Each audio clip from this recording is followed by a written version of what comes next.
Hello everyone, today I'll be explaining about triangle of auscultation. This is the triangle of auscultation. Let's see its borders. Medially, it is made up of the lateral border of trapezius muscle.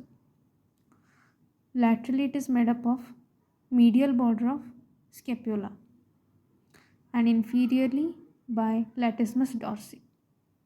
Its floor is made up of 6th and 7th rib and the rhomboides major muscle. It is the only region in the back which is not covered by big muscles. It has got its clinical importance too.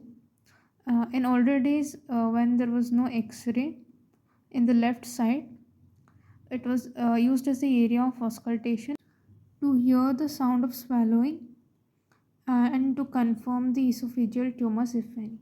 Thank you.